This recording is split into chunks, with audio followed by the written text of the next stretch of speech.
तो आज class start करने वाले हैं, क्लास नंबर 3। 2 क्लास इससे पहले कंप्लीट हो चुकी हैं और ये तीसरी क्लास है। ये भारत का प्राचीन इतिहास, जो कि लुसेंट के माध्यम से बहुत ही अच्छी तरीके से आपको बताया और समझाया जा रहा है।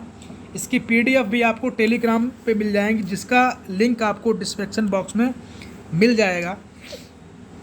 बात करते हैं कि आज हम लोग क्लास 3 में क्या पढ़ने वाले हैं। तो आज हम स्टार्ट करेंगे प्रागैतिहासिक काल, और इसी में आएगा आदि ऐतिहासिक काल, इसी में आएगा इतिहास। मतलब ये तीनों क्या चीज़ हैं। तो पिछली जो 2 क्लास हुई हैं उनका लिंक आपको वीडियो के डिस्क्रिप्शन बॉक्स में मिल जाएगा। वहाँ से आप दोनों वीडियो देख लेंगे तो आपको बहुत ही अच्छी तरीके से समझ में आ जाएगा।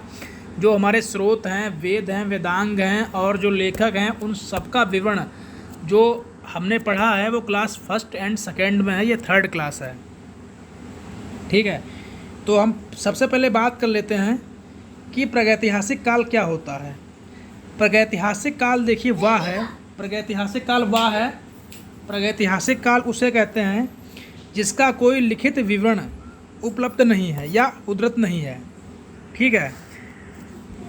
कोई ऐसा काल, कोई ऐसी मतलब दुनिया पहले रही है, ठीक है। आपको एक हम इस तरीके से बता रहे हैं जिससे आप समझ जाएं, ठीक है। बाकी आप जो ये किताबी भाषा है इसको आपको समझने में समय लगेगा। इससे पहले आप लोगों ने बहुत सी क्लासों में पढ़ा होगा, या इससे पहले जिन लोगों ने कंपटीशन की तैयारी जो कर रहे हैं उन सब ने पढ़ा होगा। जो पहले राजा महाराजा थे, पहले के शासक थे, उन्होंने कुछ ना कुछ अपने स्तूप बनवाए, स्तंभ बनवाए, उन पे लेख लिखे। और कुछ ऐसे भी शासक रहे इससे पहले जो सभ्यताएँ रहीं, जैसे कि सिंधु घाटी की सभ्यता, मोहनजोदाड़ो हो गया, ठीक है, मेसोपोटामिया की सभ्यता। इन सब में क्या रहा, तो यही सब क्या हैं, ये पिछले हमारे ये जो स्तूप हैं या इनकी सभ्यताएं हैं, इन्हीं से हमें ज्ञात होता है कि पिछला इतिहास क्या रहा है। तो उसको समझने से पहले हमको ये समझना बहुत ज़रूरी है कि प्रागैतिहासिक काल क्या चीज़ है। प्रागैतिहासिक काल किसे कहते हैं। तो प्रागैतिहासिक काल उसे कहते हैं जिसका कोई लिखित विवरण उपलब्ध नहीं है हमारे पास, ठीक है। मानव विकास के उस काल को इतिहास कहा जाता है। उसके बाद में इतिहास किसे कहते हैं। इतिहास उसे कहते हैं, 2nd नंबर पे हम बात करेंगे इतिहास उसे कहते हैं जिसका लिखित विवरण हमारे पास उपलब्ध है, ठीक है। और एक 3rd नंबर पे आता है आदि ऐतिहासिक काल। ये आपके सामने आदि ऐतिहासिक काल, उस काल को कहते हैं जिस काल में लेखन कला के प्रचलन के बाद उपलब्ध लेख पढ़े नहीं जा सके। मतलब आदि ऐतिहासिक काल में चीज़ों को लिखा तो गया, किसी स्तूप, कहीं आप पढ़ते हैं स्तूप बने मिलते हैं, या कहीं किसी पत्थर पे लिखा होता है, किसी दीवार पे लिखा होता है। इतिहास में यही सब होता है कि कहीं ना कहीं हमें जानकारी किन्हीं स्तूपों से, किन्हीं दीवारों से, किन्हीं बुकों से मिलती है। तो आदि ऐतिहासिक काल वही है जिनकी जानकारी हमें लिखित रूप से मिली, तो लेकिन वो लिखित रूप अब हमको अभी तक पढ़ने में नहीं आया है, उसी को क्या बोलते हैं, आदि ऐतिहासिक काल, ठीक है। बाकी परिभाषाएं आप ये लिखी हैं, आप इनको पढ़िए। अगर आपको मेरी बातें, मैं जो आपको बता रहा हूँ, उसी तरीके से आप समझ सकते हैं, ठीक है। और इसको एक बार आप पढ़ सकते हैं। उसके बाद में अगला पॉइंट है हमारे पास ज्ञानी मानव, जिसको होमो सेपियंस भी कहा जाता है। ज्ञानी मानव का प्रवेश इस धरती पर आज से लगभग 30 या 40 हज़ार वर्ष पूर्व हुआ था, यानी कि पहले हुआ। जो ज्ञानी मानव था उसका जो विकास यानी कि प्रवेश इस धरती पर आज से लगभग 30-40 हज़ार पूर्व हुआ था। 2nd पॉइंट है पूर्व पाषाण युग के मानव की जीविका का मुख्य आधार जो था वह क्या था, शिकार था। मतलब पूर्व पाषाण युग के लोग जो थे, मानव जो थे, वो अपना जीवन जीते थे किस आधार पे, केवल शिकार के आधार पे। एक हिसाब से ये समझ लीजिए वो अपनी भोजन की तलाश में हमेशा इधर उधर घूमते रहते थे। तो उनका मुख्य आधार क्या था, शिकार था। उसके बाद में अगला पॉइंट हमारे पास है आग का आविष्कार पुरापाषाण काल में एवं पहिए का आविष्कार नवपाषाण काल में हुआ। कई बार एग्जाम में क्वेश्चन आया है कि पहिए का आविष्कार किस काल में हुआ है, तो नवपाषाण काल में हुआ है। आग का आविष्कार कब हुआ है, तो पुरापाषाण काल में हुआ है। अगला पॉइंट है, मनुष्य में स्थायी निवास की प्रवृत्ति नवपाषाण काल में हुई, यानी कि मनुष्य में स्थायी निवास। पहले समय का मनुष्य क्या था, वो खाना बदोशी था, जहाँ पे उसको भोजन मिलता था वहीं वह रुक जाता था, ठीक है। लेकिन वो एक जगह पे ये नहीं था कि कहीं पे वो स्थायी रूप से रुका, उसने अपना घर बनाया या वहाँ पे रहा, ऐसा कुछ नहीं था, वो हमेशा घूमता ही रहता था। तो वही चीज़ कही गई है यहाँ पे कि मनुष्य में स्थायी निवास की प्रवृत्ति नवपाषाण काल में हुई, यानी कि नवपाषाण काल में मनुष्य स्थायी रूप से रहने लगा तथा उसने सबसे पहले कुत्ता को अपना पालतू जानवर भी बना लिया। तो क्वेश्चन में आता है कि मनुष्य ने सबसे पहले किस जानवर को पालतू बनाया, तो कुत्ते को जो है सबसे पहले पालतू जानवर बनाया गया। अगला पॉइंट है, मनुष्य ने सर्वप्रथम तांबा धातु का प्रयोग किया। मनुष्य ने धरती पे सबसे पहले किस धातु का प्रयोग किया, तो वह चीज़ है तांबा। तथा उसके द्वारा, यानी कि मनुष्य के द्वारा सर्वप्रथम बनाया जाने वाला औजार कौन सा था, कुल्हाड़ी, जो कि अतिरक पक्कम से मिली है, ठीक है। जो मनुष्य के द्वारा बनाया जाने वाला सबसे पहला औजार था कुल्हाड़ी, और इसका प्राप्त स्थल है अतिरिम पक्कम, ठीक है। अगला हम लोग पॉइंट पढ़ेंगे, कृषि का आविष्कार नवपाषाण काल में हुआ। एग्जाम में क्वेश्चन में आता है कि कृषि का आविष्कार किस काल में हुआ, तो नवपाषाण काल में हुआ। प्रागैतिहासिक अन्न उत्पादक स्थल, यानी कि प्रागैतिहासिक क्या है, जिस काल का हमें कोई लिखित विवरण उपलब्ध नहीं है, वही क्या है, तो मेहरगढ़ की जब बात आती है तो हम लोग समझ जाते हैं कि सिंधु घाटी के ये सारे जितने भी स्थान हैं, मेहरगढ़ है, मोहनजोदड़ो है, कालीबंगन है, ये सब क्या है, सिंधु घाटी सभ्यता के ये शहर हैं, गांव हैं, ठीक है, वहीं के ये स्थान हैं। तो सिंधु घाटी की सभ्यता क्या थी, प्रागैतिहासिक काल की सभ्यता थी। वहाँ से कोई लिखित विवरण हमें प्राप्त नहीं होता है, केवल जो वहाँ के साक्ष्य मिले हैं हमें, उन्हीं से हमें पता हुआ है कि यहाँ के लोग क्या खाते थे, क्या पहनते थे, किस तरह के खेल खेलते थे, कैसे क्या करते थे। तो हमें केवल उनके जो साक्ष्य मिले हैं उन्हीं से हमें प्राप्त होता है। तो प्रागैतिहासिक अन्न उत्पादक, यानी कि प्रागैतिहासिक काल में जो अन्न उत्पादक स्थल था वो मेहरगढ़ था, जो इस समय पश्चिमी बलूचिस्तान में अवस्थित है। कृषि के लिए अपनाई गई सबसे प्राचीन फसल जो थी वह गेहूँ और जौ थी। यहाँ तक आप लोग समझ गए होंगे। अगला क्वेश्चन हमारा साथियों है, यानी कि पॉइंट है, कृषि का प्रथम उदाहरण हमें मेहरगढ़ से ही प्राप्त होता है। ये जो मेहरगढ़ मैंने आपको बताया, यहाँ से गेहूं और जौ की फसल के साक्ष्य मिले हैं, और सर्वप्रथम हमें मेहरगढ़ से ही कृषि के उत्पादक का हमें साक्ष्य प्राप्त होता है। उसके बाद में कोल्डी हवा का संबंध चावल के प्राचीनतम साक्ष्य से है, यानी कि चावल के जो प्राचीनतम साक्ष्य मिले हमें कि चावल की खेती यहाँ पे होती है, तो वो जो है साक्ष्य में कोल्डी हवा से मिले। तो ये भी एग्जाम में क्वेश्चन पूछ लिया जाता है कि चावल के साक्ष्य में कहाँ से मिले, तो कोल्डी हवा से मिले।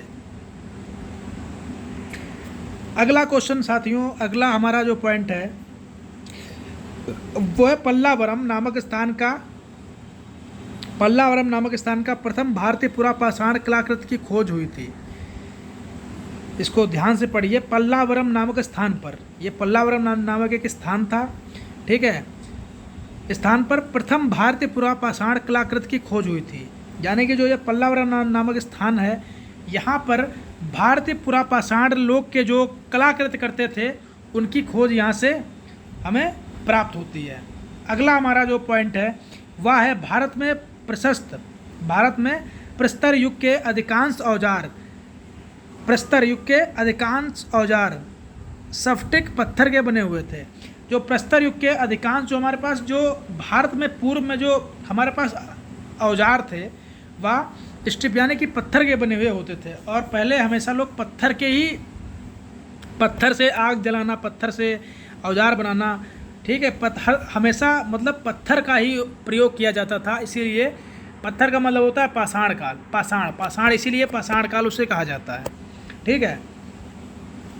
रॉबर्ट ब्रूस फुट पहले व्यक्ति थे जिन्होंने 1863 ईस्वी में भारत में पुरापाषाण कालीन औजारों की खोज की। यानी कि जो पुरापाषाण कालीन के औजार थे जो पत्थर से बने हुए थे उसकी खोज सबसे पहले किस व्यक्ति ने की थी? वह थे रॉबर्ट ब्रूस फुट।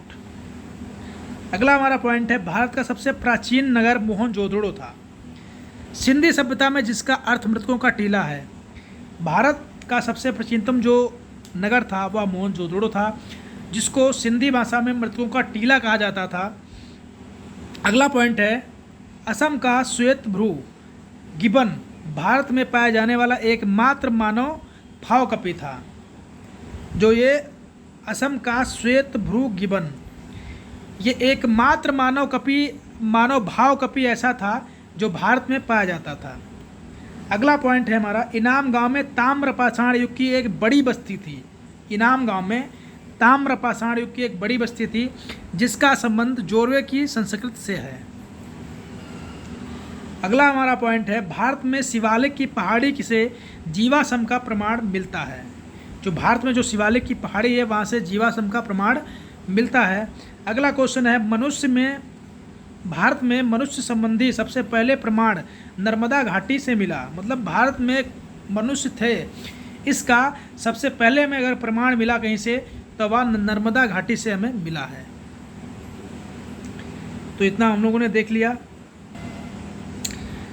अगला हमारा आ जाता है,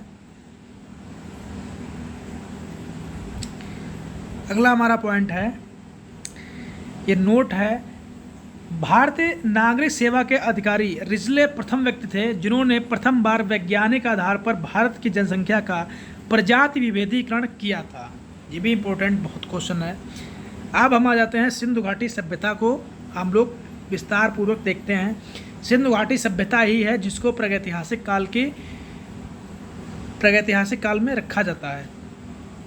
एक पॉइंट है हमारा, रेडियो कार्बन C14 जैसी नवीन विश्लेषण पद्धति के द्वारा सिंधु सभ्यता की सर्वमान्य तिथि 2400 ईसा पूर्व से 1700 ईसा पूर्व मानी जाती है। सिंधु सभ्यता की जो सर्वमान्य तिथि है वह 2400 ईसा पूर्व से 1700 ईसा पूर्व मानी जाती है। मैंने आपको बताया था कि ईसा पूर्व क्यों कहते हैं और ईसा पूर्व हमेशा उल्टा चलता है। ईसा पूर्व मतलब ईसा मसीह के जन्म से पहले की जो तारीखें हैं या समय है उसी को कहते हैं ईसा पूर्व, और वो हमेशा उल्टा चलता है। ठीक है, यानी कि 2400 से 1700 हो गया। तो आप ये समझ सकते हैं कि 700, इनका जो 700 ईसा पूर्व, इनमें जो 700 का ये डिफरेंट आ रहा है। ठीक है, इतने समय तक सिंधु सभ्यता जो है जीवित रही। उसके बाद में आप ये समझिए कि इसको किस पद्धति के द्वारा इसको माना जाता है।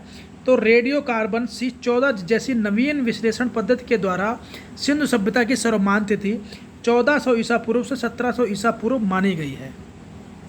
इसको आप लोग याद कर सकते हैं। अगला हमारा पॉइंट है, सिंधु सभ्यता की खोज दयाराम साहनी ने की थी। बहुत बार एग्जाम में आता है कि सिंधु सभ्यता की खोज किसने की थी, तो राय बहादुर दयाराम साहनी ने की थी। सिंधु सभ्यता के प्रागैतिहासिक अथवा कांस्य युग में रखा जा सकता है। सिंधु सभ्यता को प्रागैतिहासिक, यानी कि प्रागैतिहासिक वही जो मैंने आपको बताया है जिसका लिखित विवरण कोई प्राप्त नहीं है, वही क्या है, प्रागैतिहासिक युग होता है। और इसको कांस्य युग में भी रखा जा सकता है। इसको प्रागैतिहासिक युग में भी रखा जा सकता है और कांस्य युग में भी इसको रखा जा सकता है। इस सभ्यता के मुख्य निवासी द्रविड़ एवं भूमध्य सागरीय थे। आप इसको अच्छी तरीके से याद कर लीजिए, ठीक है, मेरे साथ साथ। सिंधु सभ्यता के सर्वाधिक पश्चिमी पुरास्थल दासक नदी के किनारे स्थित थे। सुतका गेडोर जो कि बलूचिस्तान में है। पूरी पुरास्थल हिंडन नदी के किनारे आलमगीरपुर जिला मेरठ। इसको आप समझिए, आपको समझ में नहीं आ रहा होगा मुझे पता है।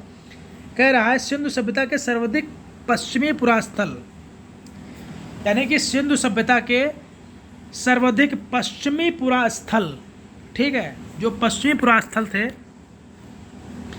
वो दासक नदी के किनारे स्थित थे, ठीक है, और सुतका गेडोर नामक स्थान पे। उसके बाद में जो कि बलूचिस्तान में इस समय है। ये पूरे पुरास्थल जो थे वो हिंडन नदी के किनारे आलमगीरपुर जिला मेरठ उत्तर प्रदेश के पास अवस्थित थे। उसके बाद में आ जाता है उत्तरी पुरास्थल चिनाब नदी के तट पे अखनूर के निकट मादा यानी कि जम्मू कश्मीर में अवस्थित थे, तथा दक्षिणी पुरास्थल गोदावरी निकट के तट पर दायमाबाद जिला अहमदाबाद महाराष्ट्र में अवस्थित है। ये चारों दिशाओं के जो पुरास्थल हैं 4 नदियों के पास ये जो अवस्थित थे, और इनके मुख्य नाम हैं सुतका डोर, आलमगीरपुर, मादा, दायमाबाद।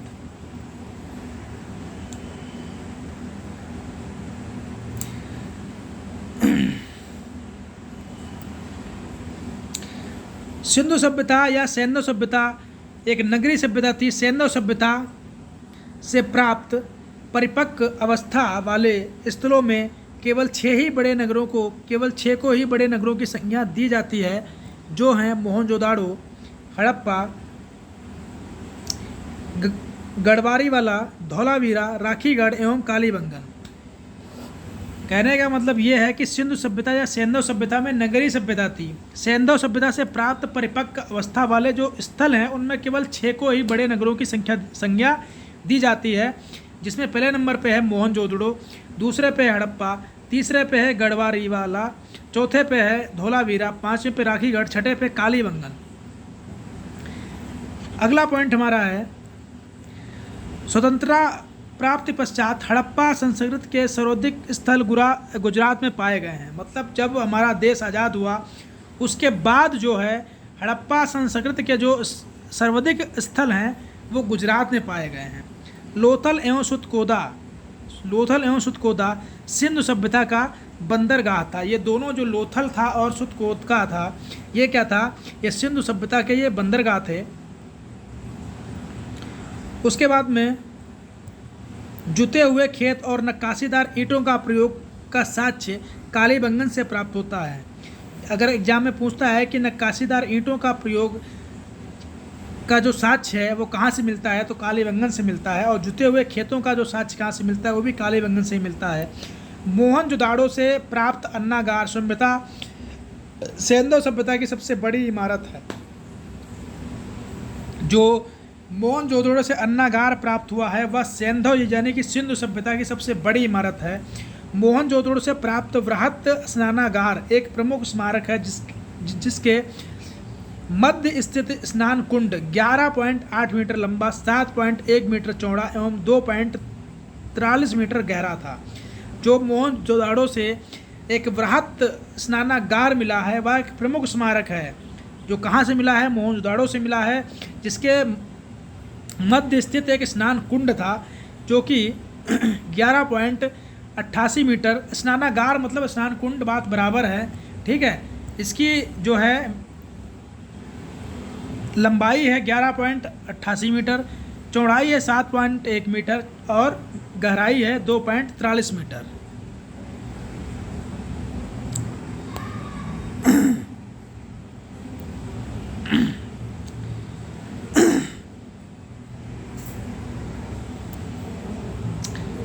अगला है मोहनजोदड़ो से प्राप्त एक सील पर 3 मुख वाले देवता पशुपति की मूर्ति मिली है। उनके चारों ओर हाथी, गैंडा, चीता एवं भैंसा विराजमान है। अगला पॉइंट है मोहनजोदड़ो से नर्तकी की एक कांस्य मूर्ति मिली है, जो मतलब डांस करती हुई एक कांस्य की प्रतिमा मिली है मोहनजोदड़ो से। अगला पॉइंट है हड़प्पा की मोहरों पर सबसे अधिक एक श्रृंगी वाले पशु का अंकन मिलता है। यानी कि जो हड़प्पा सभ्यता की जो मोहरें थी जो व्यापार में यूज होती थी उनमें एक श्रृंगी यानी कि एक सींग वाले पशु का अंकन बहुत ज़्यादा मिलता है।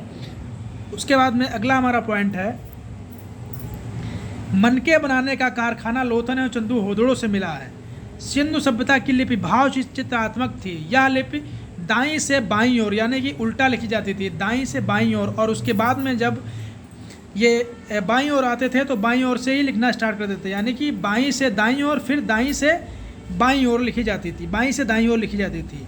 मतलब आप इधर से लिखते हुए आओगे, ठीक है, दाईं से बाईं ओर, फिर बाईं से दाईं ओर लिखते हुए चले जाओगे, ऐसे। सिंधु सभ्यता के लोगों ने नगरों तथा घरों में विन्यास के लिए ग्रिड पद्धति अपनाई थी। ग्रिड पद्धति अपनाने का मतलब ये है कि सिंधु सभ्यता के जो लोग थे उनके दरवाजे, घर के दरवाजे मेन सड़क की तरफ ना खुल के ये पिछवाड़े, यानी कि मेन घर के जिस साइड में रोड होती थी उस साइड में ना खुल के घर के पीछे के साइड में, यानी कि पिछवाड़े की ओर खुलते थे। केवल लोथल नगर एक ऐसा था जिसके दरवाजे मुख्य सड़क की ओर खुलते थे।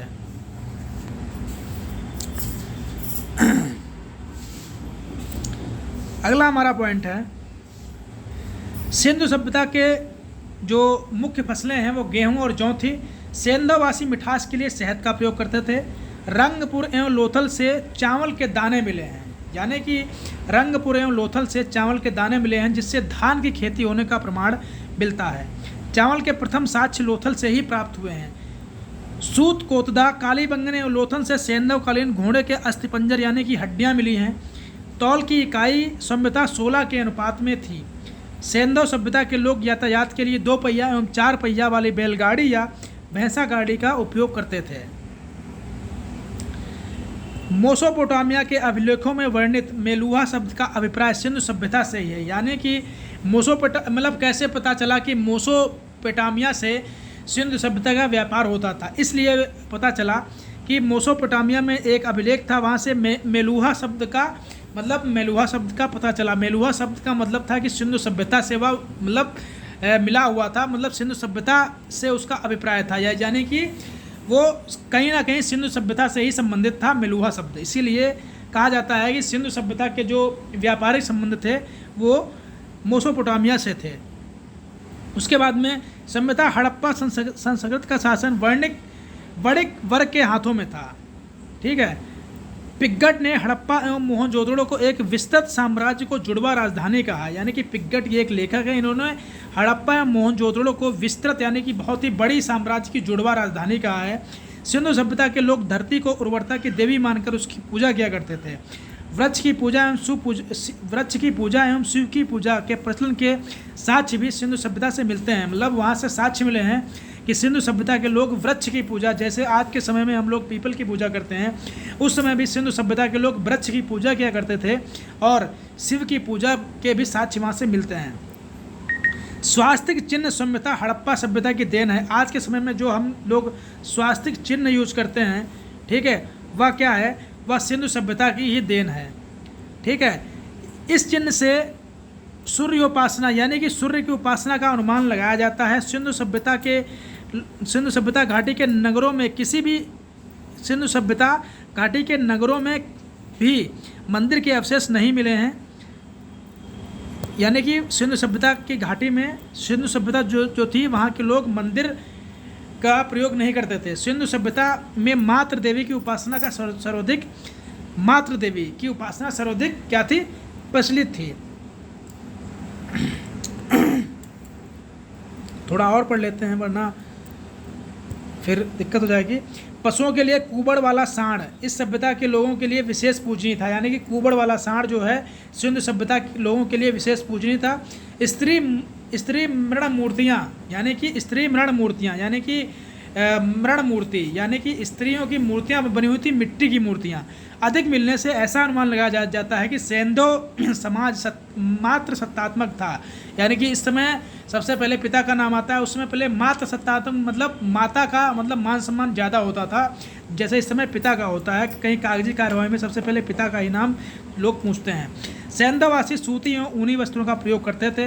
मनोरंजन के लिए सेंधववासी मछली पकड़ना, शिकार करना, पशु पक्षियों को आपस में लड़ाना, चौपाड़, पासा खेलना आदि साधनों का प्रयोग करते थे।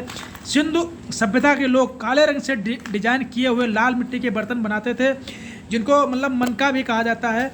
सिंधु घाटी के लोग तलवार से परिचित नहीं थे। कभी क्वेश्चन पूछ लेता है कि क्या सिंधु घाटी के लोग तलवार से प्रचलित थे, तो ये लोग नहीं थे।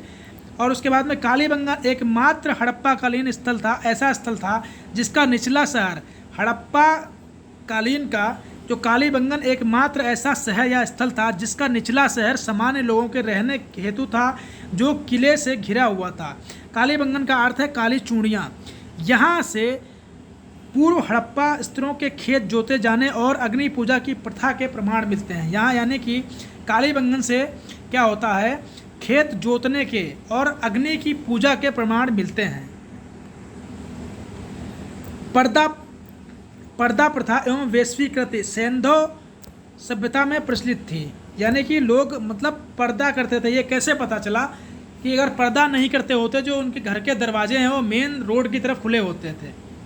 अगर ये लोग पर्दा नहीं करते तो जो घर के दरवाजे थे वो घर के जो रोड थी, मेन रोड थी, उसके तरफ ये लोग खोलते। लेकिन ये लोग क्या करते थे, जो घर के दरवाजे थे, जो मेन दरवाज़ा था, वो घर के पिछवाड़े की ओर खोलते थे, ताकि कोई इनके घर की जो बहू बेटियाँ हैं या स्त्री हैं उनको देख ना सके। इसीलिए कहा गया है कि पर्दा प्रथा एवं वैश्वीकृत सिंधु सभ्यता में प्रचलित थी। उसके बाद में शवों को जलाने और गाड़ने, यानी दोनों प्रथाएं प्रचलित थी। वहाँ के लोग शवों को जलाते भी थे और गाड़ते भी थे। हड़प्पा में शवों को दफनाने, जबकि मोहनजोदड़ो में, यानी कि हड़प्पा में लोग शवों को दफनाते थे, जबकि मोहनजोदड़ो शहर में लोगों को जलाने की प्रथा विद्यमान थी। लोथल एवं कालीबंगा में युग्म समाधियाँ मिली हैं, जिससे ज्ञात होता है कि लोगों को दफनाते भी थे। सिंधु सभ्यता के विनाश का सभ्यता यानी कि संभवतः सबसे प्राचीन, सबसे प्रभावी जो कारण रहा है वह बाढ़ था। ठीक है, लोग कहते हैं कि ये मैंने बुक में भी पढ़ा है और एक ऋतिक रोशन की फिल्म भी है, उसमें भी देखा, जो फिल्म का नाम है मोहनजोदड़ो, तो उसमें भी कहा गया है कि वहाँ का एक राजा था जो एक मतलब मोहनजोदड़ो और हड़प्पा की जो सभ्यता थी, तो कहते हैं कि एक जो फिल्म में दिखाया गया है, चलो फिल्म की बात छोड़ते हैं, फिल्म में पता नहीं कैसा मतलब उल्टा सीधा हो तो उसको वीडियो में बताना उचित नहीं है, लेकिन बाढ़ का कारण था। मतलब इस सभ्यता में यानी कि सिंधु सभ्यता में बाढ़ आई। ठीक है, बाढ़ आई और बाढ़ से लोग मतलब बचने के लिए एक ऊंचे टीले पर भाग गए। ऊंचे टीले पर भाग गए जो मोहनजोदड़ो था। ठीक है, मोहनजोदड़ो था। मैं अभी आपको मैंने दिखाया था स्टार्टिंग में, कहाँ चला गया,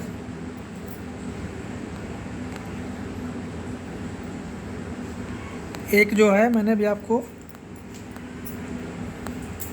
क्योंकि आपको दिखाना ज़रूरी है इस चीज़ को। हाँ, ये मैंने भी आपको दिखाया था कि सबसे प्राचीन नगर मोहनजोदड़ो था, तो जिसको मर्दों का टीला कहा जाता था। इसका सिंधी भाषा में अर्थ था। तो इसका मतलब ये है कि जो है सिंध सभ्यता थी, वहाँ पे लोग रह रहे थे और उस जो है सभ्यता में बाढ़ आ गई। ठीक है, वहाँ के लोग की जो बस्ती थी उसमें बाढ़ आ गई।